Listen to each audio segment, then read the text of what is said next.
let's do some calculator work. For example, what is the cosecant of 41 degrees rounded 3 decimal places? Now, we don't have an exact value for 41 degrees. It's not a very friendly angle. So, in a practical matter, we'll use a calculator.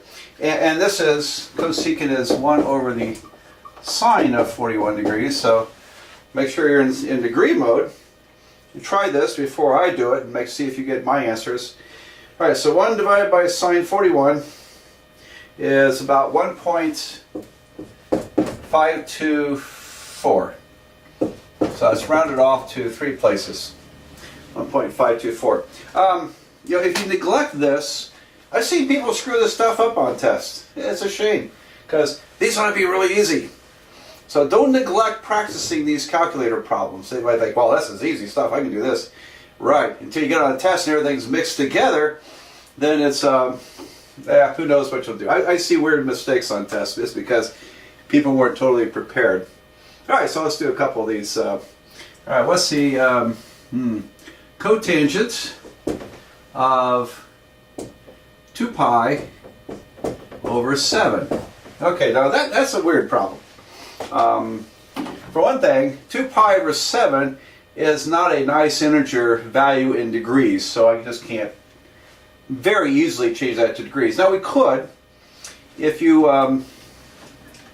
did, now I'm still in degree mode. I'm not sure this is the best way to do this, by the way.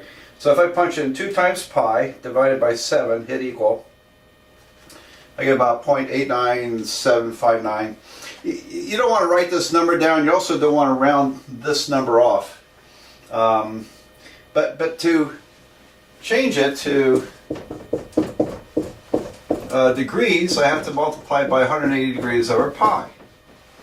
Okay, so in terms of degrees, really it's 2 times 180 over 7, which is 360 divided by 7. Alright, so that's kind of better. That's the cotangent of 51.42857 and so forth degrees. Alright, so now you don't want to round that number off. Okay, so this is approximately the cotangent of 51.428571426 degrees. Alright, and I wrote all those out because I wanted to emphasize something. If you round this off before you finish calculating, you've already created an error by rounding, and when you calculate it, you might compound the error even worse. So you want to keep this number in your calculator. So I have got, this is 260 divided by 7 degrees, this number, and I'm going to store it as x on my calculator. Now, if you don't have a graphing calculator, you probably have a store button, STO, and you can store it as like letter A or memory 1, something like that. So there's a way to do this stuff. And we could do it without even doing this calculation yet. So I'll show you a couple ways to work this. All right, so what's the cotangent? It's 1 divided by the tangent. Oops. Okay, 1 divided by the tangent of these degrees, which I have stored as x. All right, I get about 0.797 rounded. All right. So a couple other ways to think through this. If I did 2 times 180 divided by 7, in other words, 360 degrees divided by 7, my calculator reads this. If now, with this number in your screen, I'm going to hit 1 divided by tangent, and most of you have a key that says answer. And mine's down here, and yours probably is too. So I'm going to hit second answer. And so instead of storing this as a letter X or a letter A, it just pulls this number up as the answer to the last calculation. So my calculator reads 1 divided by tangent of the answer, which is the previous calculation. I hit equal, and I get 0.797, and so forth. All right. If you didn't want to go to all that mess, go to all that trouble, let's see, in mode, we can switch to radians. And really, you ought to try this once. Just don't forget to go back to degrees if that's what you intend to do.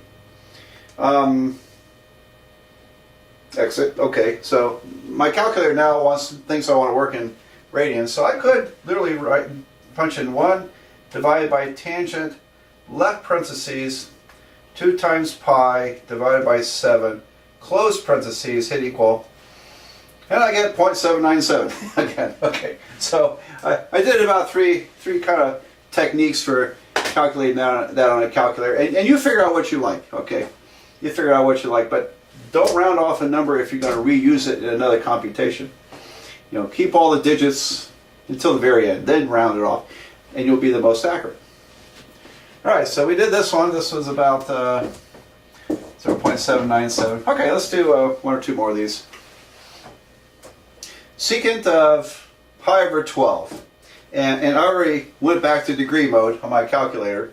So I kind of like to know what pi over 12 is. Well, pi, remember, converting to degrees, you literally just change pi into 180. So 180 divided by 12 is probably 15. Yeah. So this is pi over 12 radians. Works out to be 15 degrees. Secant of 15 degrees. Great. And there actually is an exact value for that, but we're not ready to calculate it yet, so we'll do that another day. This is 1 over cosine 15 degrees. So approximately it's going to be, let's see, 1 divided by cosine 15. I get 1.035. 0.035. And then 276. Don't forget to round up if you need to. I don't think I've had to round up anything yet, just by coincidence. All these have been just cut-offs. They didn't get to round up. So, all right. Think you got this down? Let's try one more. How about the, let's see, cotangent, secant, cosecant. Yeah, I've used all those other trig functions. Well, how about another cosecant? What's the cosecant of,